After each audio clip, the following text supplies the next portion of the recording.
Coinbase, the largest U.S. cryptocurrency exchange, risks seeing its burgeoning business choked if it doesn't work smoothly with the traditional finance industry. Right now, both sides are bickering.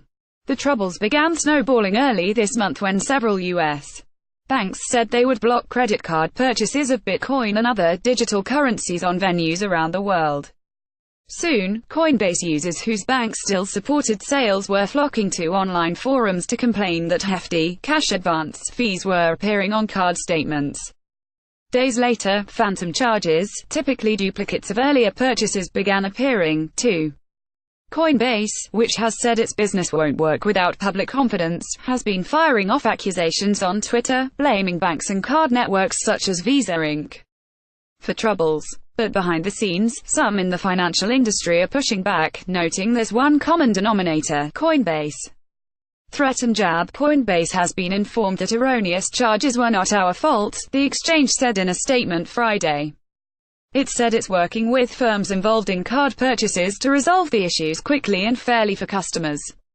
It then upped the ante: "We will be evaluating our long-term payment methods to ensure our customers are not impacted in the future," and it tossed in a jab, with the ones taking this the most seriously. Coinbase, one of the most prominent startups in the financial technology world, relies on debit and credit cards for about 20% of its total sales, according to a person with knowledge of the company.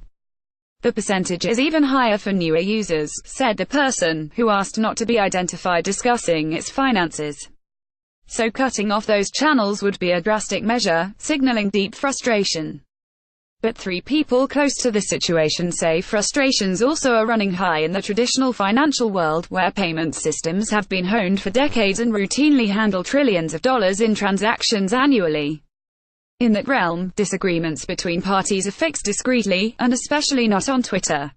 Taking to Twitter earlier this month, Coinbase publicly accused Visa and MasterCard Inc. of changing the exchange's so-called merchant classification code, prompting banks to treat card purchases on the venue as cash advances. The codes are arcane but important. They help financial firms track lending risks and detect fraud. For Coinbase customers, it meant banks could charge a cash advance fee on transactions, making digital coins less attractive as a means of commerce or investment. The problem with the code started in November, when U.S. banks complained to networks about the credit risk associated with cryptocurrencies, according to one person familiar with the matter. Coinbase planned to meet with the networks in late January to discuss their concerns, the person said. Hours before the meeting, Coinbase was told its code would change to 6051, a number for non-financial institutions like those involved in foreign currency, money orders and travelers' checks, the person said. The change was take effect that day, the person said. For their part, Visa and MasterCard have insisted there was no change in code. Instead, they said, they merely clarified to banks which code they should have been using all along for transactions at cryptocurrency exchanges. It's then up to banks, not networks, to decide whether to impose fees, MasterCard spokesman Seth Eisen said last week. Hurt customers. Coinbase works with a so-called merchant acquirer, WorldPay Inc., which serves as a link to the credit card world. WorldPay revised the code 3 weeks ago, and within days, customers raised alarms on Reddit about new cash advance fees. This week, more complaints rolled in from users who said they got charged twice for the same transaction. In theory, Coinbase customers shouldn't end up paying double if their bank reverses an initial transaction and replaces it with one using another code. But if a bank doesn't promptly erase the first one, a double charge appears, and that can trigger other trouble. For example, if a maneuver drains a bank account, it can generate unfair overdraft fees.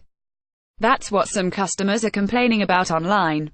WorldPay spokesman Andrew Ciaffardini said the company is working with card networks, lenders, other processors and Coinbase to resolve the issue. Visa said it didn't make any system changes that would result in duplicate transactions. And both companies said that any erroneous charges that did occur have been reversed. Our customers are being hurt and we need this to be made up to them, Coinbase said. At the end of the day, we want the best possible outcome for our customers.